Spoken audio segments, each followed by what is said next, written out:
Nous sommes partis à Moisé, à 15 km au nord de Rennes, pour rencontrer Patrice Valentin.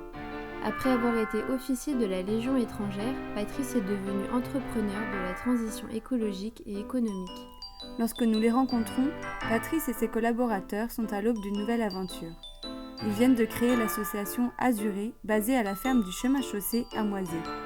Ce qu'ils souhaitent y développer, c'est une pépinière de projets d'agriculture écologique. Pour Patrice, l'agriculture permet de reconnecter l'homme au système vivant et par là renouer avec sa dimension spirituelle. Il faut changer le modèle économique pour qu'il soit non pas au service de la maximisation du profit, mais au service de la vie, des territoires, de l'homme, des écosystèmes, etc. Et le modèle économique changera parce qu'on aura changé notre relation au vivant, notre relation à l'autre. En prenant comme principe que l'homme se suffit à lui-même, ce qui est une aberration sur le plan biologique, on en arrive de manière logique à une économie qui est organisée uniquement sur la maximisation des intérêts personnels. Et c'est ce que j'appelle l'économie financière. Tant qu'on reste sur cette logique-là, donc issue d'une logique très anthropocentrée, très individualiste, ça ne peut pas fonctionner. Donc il faut effectivement, pour pouvoir sortir du modèle, définir une nouvelle économie, que nous appelons l'économie vivante. Donc c'est une économie qui s'inspire des systèmes vivants et qui soit compatible avec les systèmes vivants. En revenant à la finalité de l'économie, qui est la gestion du bien commun. Oikos nomos, la racine d'économie, qui est la gestion de la maison commune. Cette économie, elle a trois aspects essentiels. C'est d'abord d'être en co-création avec la vie. L'homme ne crée rien par lui-même. Il associe son intelligence à la puissance de la vie pour créer avec les systèmes vivants et avec les autres personnes avec qui il travaille. Donc co-création avec les systèmes vivants.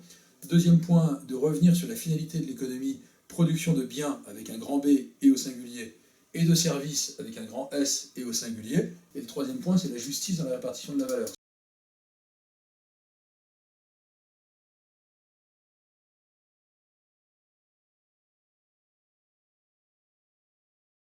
Aujourd'hui, il n'y a pas de crise. Une crise, ce serait un état où on est sorti d'un état d'équilibre, il y a une crise et on veut y retourner. On est malade, on a un parasite qui vient, on prend de la fièvre, je retire le parasite, je reviens dans l'équilibre. Là, c'est une crise. Là, aujourd'hui, non. On est sur une évolution. Je ne sais pas où on va.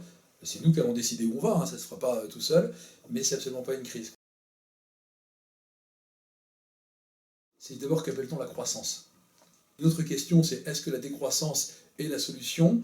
Si on dit ça, ça veut dire qu'on est sur une logique de crise. C'est-à-dire qu'effectivement, on veut revenir par derrière, mais en fait, la décroissance, je n'emploie jamais ce terme-là, parce qu'il faut dire la décroissance de quoi? On a besoin d'avoir une décroissance, des déséquilibres, du prélèvement de ressources, parce qu'il y a une question de partage aussi qui se met en place. On a besoin d'avoir une décroissance de l'égoïsme et de l'individualisme, donc ça c'est complètement certain.